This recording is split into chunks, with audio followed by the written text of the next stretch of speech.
So we are going to see how to install Pycharm editor, IDE editor for Python in this video. So to do so, we have to go search for Pycharm download, and we have to go to the first link. And in there will be an option for Windows, Mac or Linux. You just go to Windows and select the community and click download.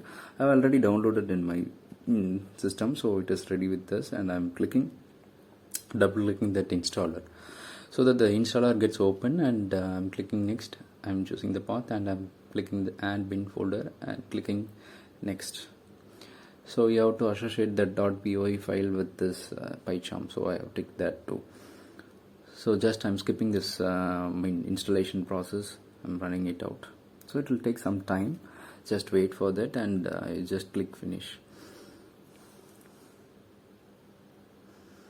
So it will be asking for whether we have to boot the system.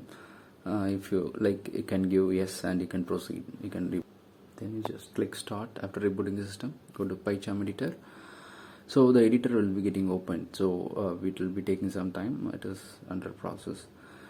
Python is used for in many fields, like you can create website applications, and you can go for a data science project, let me say, like machine learning code, everything. So it is a basic thing. It has the many number of packages just built in. So usually it takes some time to start initially. So it has started.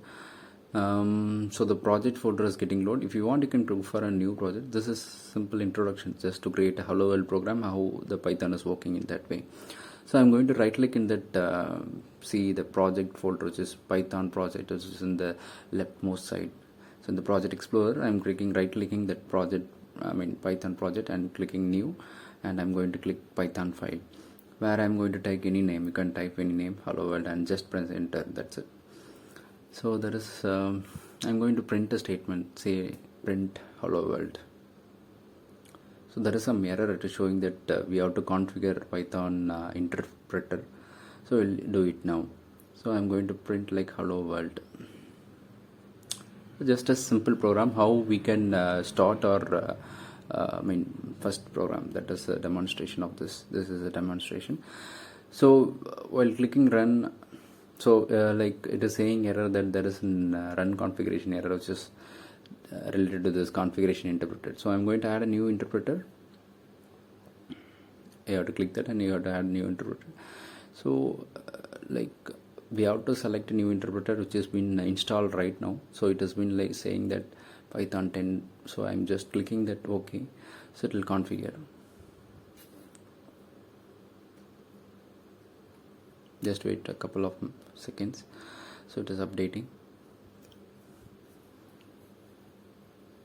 Now we can you have to select this thing, like there is two files, one is main and hello world. I'm just switching this to hello world so that our hello world program will get run. Just by clicking the run button, you can see that output will be there. So hello world. The one thing is like you'll be sometime getting that interpreter error. By that you can go to the setting button or that setting button and configuration tab.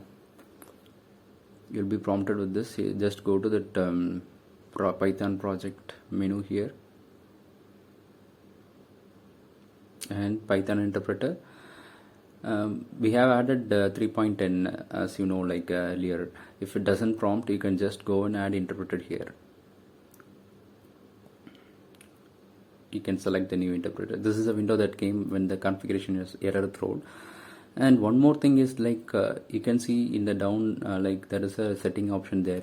So you can click that option. So you may be sometime there will be a number of Python interpreter. So you need to choose the correct interpreter here, and you have to click OK. So if you do so, the program will run correct. For example, if I choose the different interpreter, what will happen is it will show some error. Let me try that. I have chosen 3.8 instead of 3.10. So you can see there is error is thrown. Code number is 103. So you have to choose the correct interpreter and you have to click apply and OK. So in my case, I have installed Anaconda, so other types of Python